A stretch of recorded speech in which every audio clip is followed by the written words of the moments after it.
कमला देवी एक सीधी साधी धर्मपरायण महिला थी जो अपनी बहू प्रिया से बहुत प्यार करती थी।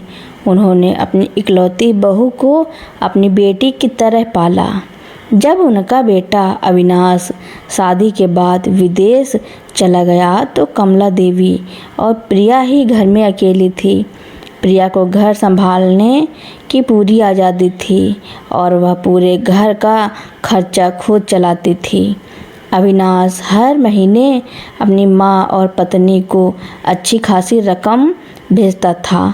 एक दिन जब अविनाश का फ़ोन आया तो उसने अपनी माँ से कहा कि वह एक नई नौकरी के लिए भारत वापस आ रहा है ताकि वह अपने माता पिता के करीब रह सके। कमला देवी और प्रिया दोनों यह खबर सुनकर बहुत खुश हुईं। अविनाश के वापस आने के बाद सब कुछ बदल गया। उसने एक नई कंपनी में काम करना शुरू कर दिया, लेकिन उसकी नई नौकरी में सैलरी आधी थी। यह सुनकर प्रिया परेशान हो गई। अब घर का खर्चा चलाना मुश्किल हो रहा था। प्रिया ने अपनी सास से कहा, माँ जी, जब अविनाश विदेश में था तो हम बहुत आराम से रहते थे।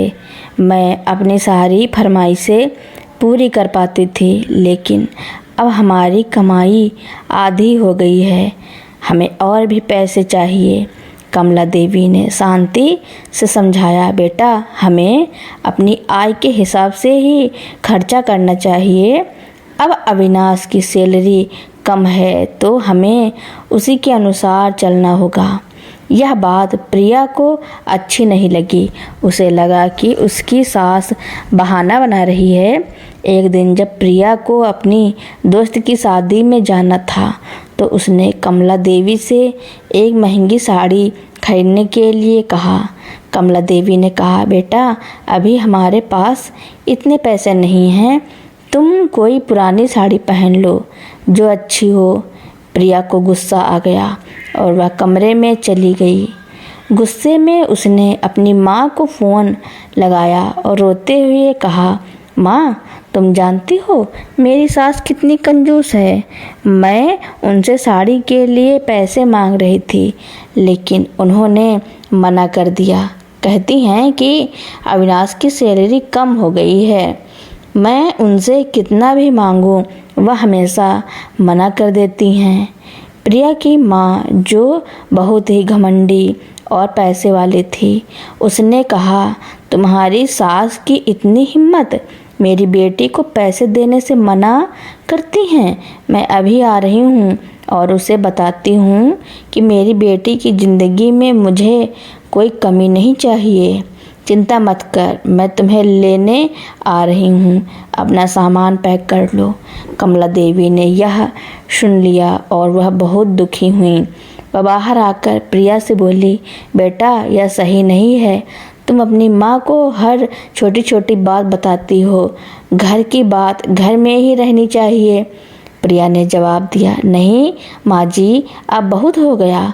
मैं इस घर में एक पल भी नहीं रहूँगी। जब अविनाश विदेश में था तब तो आप कुछ नहीं कहती थी, लेकिन अब जब वह यहाँ हैं तो आप हर बात पर रोक टोक लगाती हैं। थोड़ी देर बाद प्रिया की माँ आ गई। उन्होंने अपनी बेटी को गले लगाया और कहा, चलो बेटा, अपने सामान के साथ मेरे घर। मैं तुम्हें इस घर में एक पल भी नहीं रहने दूंगी। मेरे जीते जी मेरी बेटी की आंखों में एक भी आंसू नहीं आ सकता। प्रिया की माँ ने कमला देवी को धमकी दी, मैं तुम्हें छोड़ूंगी नहीं। मेरी बेटी को इतना दुख दिया, अब तुम लोग भी खून के आंसू रोओगे। कमला देवी ने उन्हें बहुत समझाने की कोशिश की, लेकिन प्रिया की माँ नहीं मानी। वह अपनी बेटी को लेकर चली गई। कमला देवी कोने में खड़ी रह गईं। कुछ दिन बाद अविनाश को एक कंपनी से बहुत अच्छी सैलरी वाली नौकरी का ऑफ़र आया। वह बहुत खुश था। उसने अपनी माँ को यह खबर दी और कहा, माँ, अब सब कुछ ठीक हो जाएगा। मैं प्रिया को भी वापस ले आऊँगा। लेकिन नियति को कुछ और ही मंजूर था। अगले दिन अविनाश का एक सड़क दुर्घटना में निधन हो गया। कमला देवी की दुनिया उजड़ गई, वह टूट गई। दूसरी तरफ जब प्रिया को अविनाश की मौत की खबर मिली तो वह सदमे में आ गई। उसने तुरंत अपनी माँ से कहा, माँ, मुझे अपने ससुराल जाना है। जब प्रिया वापस ससुराल पहुँची तो कमला देवी को देखकर उसकी आंखें भर आईं। कमला देवी अपनी बहू को देखकर गले लगा लेती हैं और कहती हैं, बेटा, मैं अकेली रह गई हूँ। अविनाश मुझे छोड़कर चला गया। प्रिया ने अपनी सास को संभाला और कहा, माँ, आप अकेली नहीं हैं, मैं हूँ ना आपके साथ। अब मैं कहीं नहीं जाऊँगी। प्रिया के भाई भाभी भी वहाँ आ गए और अपनी माँ से कहा, माँ, अब प्रिया वापस आ गई है, हमें भी घर जाना चाहिए। प्रिया की माँ ने कहा, नहीं, अब तो हमें यहाँ रुकना चाहिए। अविनाश की मौत के बाद प्रिया और कमला देवी को एक दूसरे की ज़रूरत है। प्रिया ने अपनी माँ को पहली बार किसी और के बारे में सोचते हुए देखा। उसने कहा, माँ, आज मुझे एहसास हो रहा है कि आपने कितनी बड़ी गलती की थी। एक छोटी सी लड़ाई के लिए मुझे यहाँ लाना सही नहीं था। अगर मैं उस दिन अपनी सास की बात मान लेती तो शायद आज अविनाश भी हमारे साथ होता। कमला देवी ने प्रिया को शांत किया और कहा, बेटा, जो हो गया उसे भूल जाओ। अब हम दोनों एक साथ हैं, हम दोनों मिलकर इस घर को संभालेंगे। प्रिया ने चाबी का गुच्छा उठाया और कमला देवी को देते हुए कहा, माँ, अब आप ही घर की जिम्मेदारी संभालिए, मैं आपकी मदद करूँगी। कमला देवी ने कहा, नहीं बेटा, अब तुम इस घर की मालकिन हो, तुम्हें ही घर की जिम्मेदारी संभालनी है। प्रिया ने चाबी का गुच्छा लिया और कहा, माँ, मुझे एहसास हुआ है कि घर की मालकिन बनना सिर्फ पैसे खर्च करना नहीं बल्कि घर को जोड़कर रखना भी है। अब मैं आपकी बहू नहीं बल्कि आपकी बेटी बनकर रहूँगी। कमला देवी मुस्कुराई और कहा, हाँ बेटा, तुम हमेशा से मेरी बेटी ही थी, लेकिन आज तुमने इसे साबित कर दिया है। इस तरह प्रिया और कमला देवी एक साथ होकर जीवन के दुखों का सामना करने लगी। प्रिया ने अपनी गलती से बहुत कुछ सीखा और एक अच्छी बहू और बेटी बन गई। प्रिया ने घर की सारी जिम्मेदारियां संभाल ली थी। उसने अविनाश की सारी यादों को सहेजते हुए कमला देवी का बहुत ख्याल रखा। वह जानती थी कि उसके पति की मौत का सबसे बड़ा दुख उसकी सास को ही था, क्योंकि उन्होंने अपना इकलौता बेटा खोया था।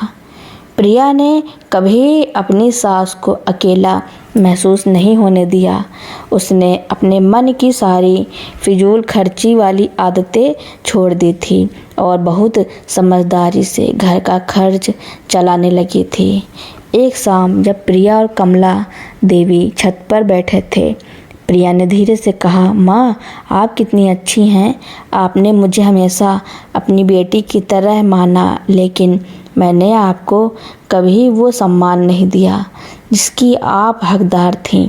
मैंने बेवजह आपसे झगड़े किए और घर का माहौल खराब किया। कमला देवी ने प्यार से प्रिया के सिर पर हाथ फेरा और कहा, बेटा, जो हो गया उसे भूल जाओ। इंसान गलतियों से ही सीखता है। तुमने भी अपनी गलती से बहुत कुछ सीखा है। मुझे गर्व है कि तुम इतनी समझदार हो गई हो। कमला देवी की आंखों में आंसू थे, लेकिन वे खुशी के आंसू थे। प्रिया को भी अब असली खुशी का एहसास हो रहा था, जो रिश्तों को संभालने और परिवार को साथ रखने में मिलती है, ना कि पैसे खर्च करने में। प्रिया ने अपनी माँ को भी कई बार फ़ोन करके बताया कि वह अब बदल गई है। उसने अपनी माँ से माफ़ी भी मांगी कि उसने छोटी सी बात पर घर छोड़कर जाने की जिद की थी। प्रिया की माँ, जो अपनी बेटी को हमेशा सबसे ऊपर रखती थी, आज अपनी गलती का एहसास कर रही थी। जब भी वे प्रिया के ससुराल जाती तो कमला देवी से उनका बर्ताव बहुत सम्मानजनक होता। उन्होंने अपनी बेटी की गलती के लिए कमला देवी से माफ़ी भी मांगी। एक दिन प्रिया की माँ ने कमला देवी से कहा, बहन, मुझे माफ़ कर देना। मैंने अपनी बेटी को इतना लाड़ प्यार दिया कि वह रिश्तों की कीमत भूल गई थी। आपने उसे सही रास्ता दिखाया है। मैं आपकी बहुत आभारी हूँ।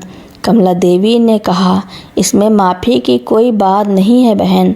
बच्चे गलती करते हैं और माँ बाप उन्हें सही राह दिखाते हैं। यही तो हमारा कर्तव्य है।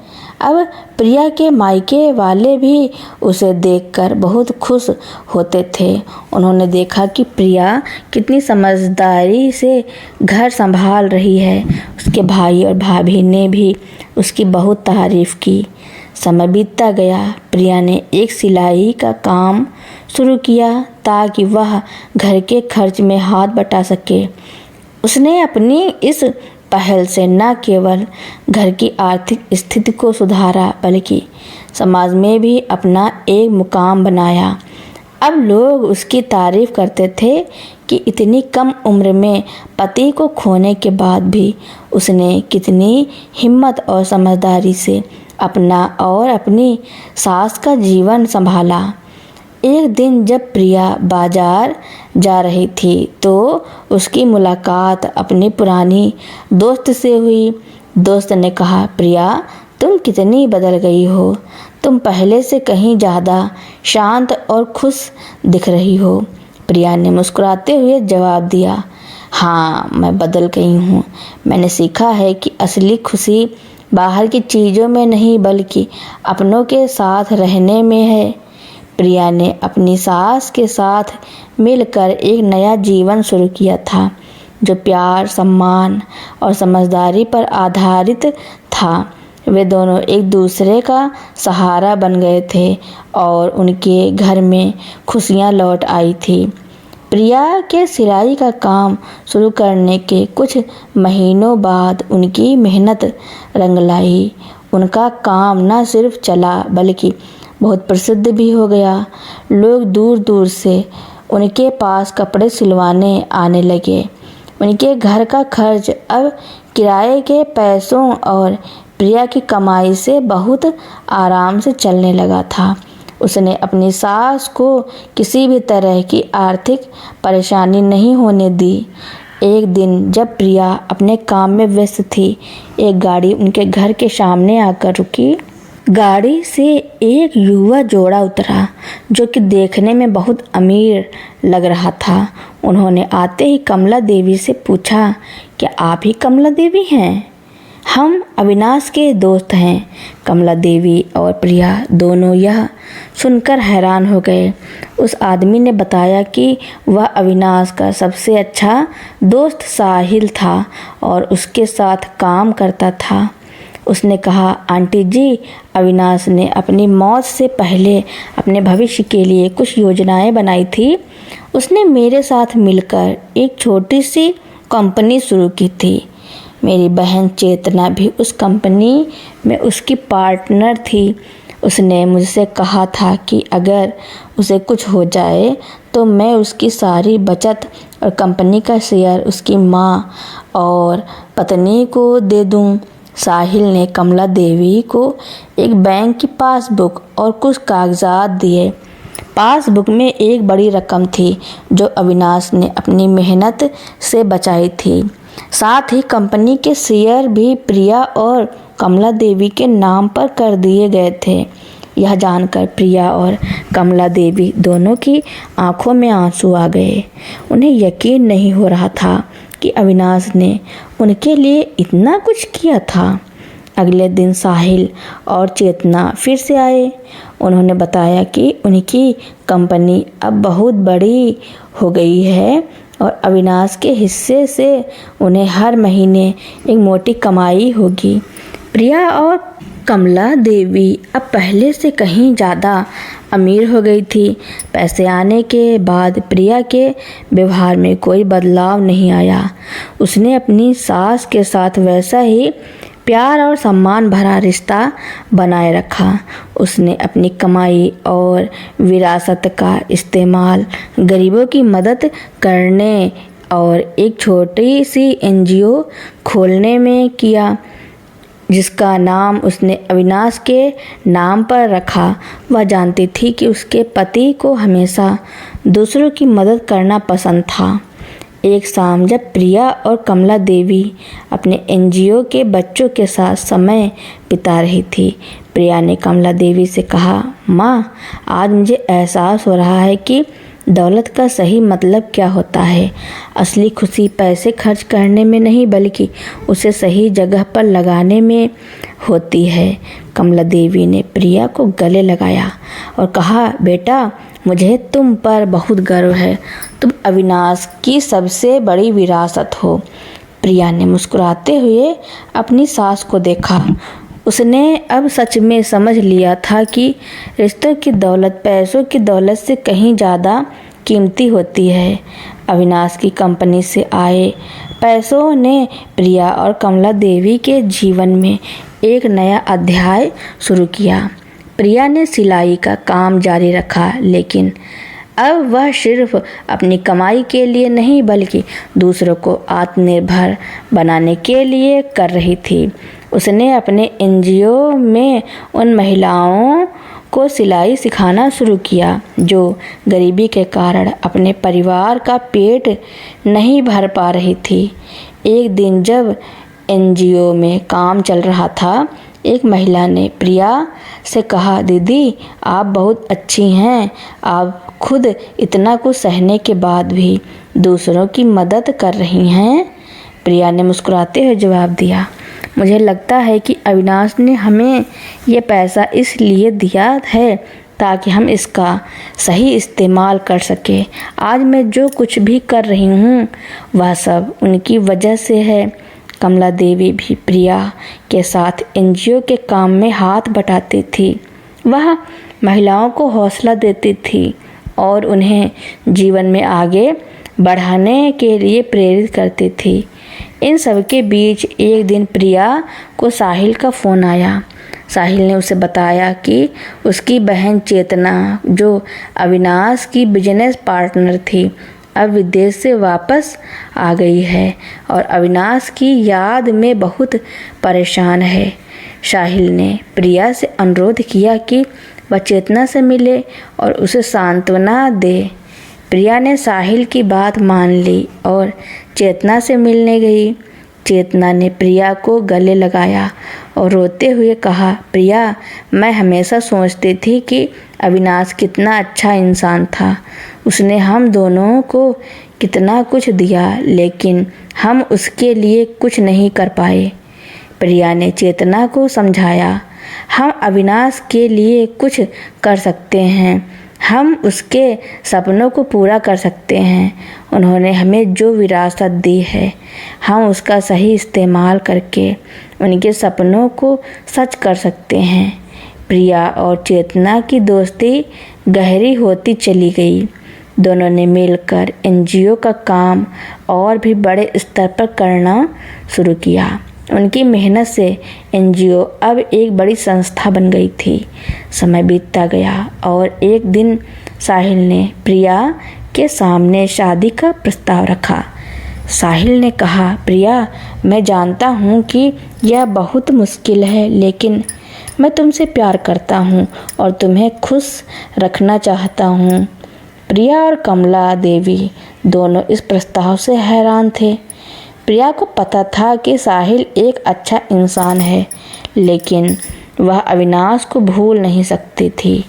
कमला देवी ने प्रिया से कहा, बेटा, अविनाश हमेशा तुम्हारी खुशी चाहता था। अगर तुम साहिल के साथ खुश हो तो मुझे इसमें कोई आपत्ति नहीं है। प्रिया ने साहिल के प्रस्ताव को स्वीकार कर लिया उसने एक बार फिर शादी कर ली, लेकिन इस बार उसने अपनी सास को अकेला नहीं छोड़ा। साहिल और चेतना भी उनके साथ रहने लगे। प्रिया अब एक बड़े परिवार का हिस्सा बन गई थी। वह जानती थी कि उसे अब और भी बड़ी जिम्मेदारियां निभानी हैं, लेकिन उसे यकीन था कि वह अपने परिवार के साथ हर मुश्किल का सामना कर सकती है। साहिल और चेतना के घर में आने से प्रिया और कमला देवी का जीवन और भी खुशहाल हो गया। साहिल ने एक नए घर का निर्माण शुरू किया, जहां सभी लोग एक साथ खुशी खुशी रह सकें। यह घर आधुनिक सुविधाओं से लैस था, लेकिन इसमें एक खास कमरा था जो पूरी तरह से अविनाश की याद में बनाया गया था। उस कमरे में अविनाश की तस्वीरें, उसकी पसंदीदा किताबें और संगीत का सामान था। एक दिन जब साहिल और प्रिया घर की सजावट कर रहे थे, प्रिया ने साहिल से कहा, साहिल, तुम मेरे और मेरी माँ के लिए जो कुछ भी कर रहे हो उसके लिए मैं तुम्हारी बहुत आभारी हूँ। मुझे लगता है कि अविनाश भी यही चाहता होगा। साहिल ने मुस्कुराते हुए जवाब दिया, प्रिया, मैं अविनाश की जगह नहीं ले सकता, लेकिन मैं तुम्हारी और आंटी जी की ज़िंदगी में खुशियाँ वापस लाना चाहता हूँ। मैं अविनाश के अधूरे सपनों को पूरा करना चाहता हूँ। कमला देवी ने भी इस नए परिवार का हिस्सा बनकर बहुत खुश थी। उन्होंने साहिल को भी अपने बेटे की तरह प्यार दिया और चेतना को भी अपनी बेटी की तरह मान लिया। प्रिया ने अपने एनजीओ का काम जारी रखा और चेतना ने भी उसमें बहुत मदद की। वे दोनों मिलकर कई महिलाओं को आत्मनिर्भर बना रही थी। साहिल ने भी इस काम में अपना पूरा योगदान दिया। एक दिन प्रिया और साहिल ने मिलकर एक कार्यक्रम का आयोजन किया, जिसमें उन्होंने एनजीओ की सभी महिलाओं को सम्मानित किया। उस कार्यक्रम में प्रिया ने एक भाषण दिया, जिसमें उसने अपनी ज़िंदगी की कहानी बताई। उसने बताया कि कैसे उसने अपनी गलतियों से सीखा और कैसे रिश्तों की दौलत पैसों की दौलत से कहीं ज़्यादा कीमती होती है। प्रिया का भाषण सुनकर सभी लोग भावुक हो गए। कमला देवी ने अपनी बहू को गर्व से देखा। उन्हें लगा कि अविनाश का दिया हुआ उपहार अब सही मायने में एक आशीर्वाद बन गया है। तो दोस्तों, कमला देवी और प्रिया ने समाज की महिलाओं के लिए जो किया उसके बारे में आपका क्या कहना है, और यह कहानी आपको कैसी लगी कमेंट में ज़रूर लिखना। मेरी कहानी सुनने के लिए आपका बहुत बहुत धन्यवाद।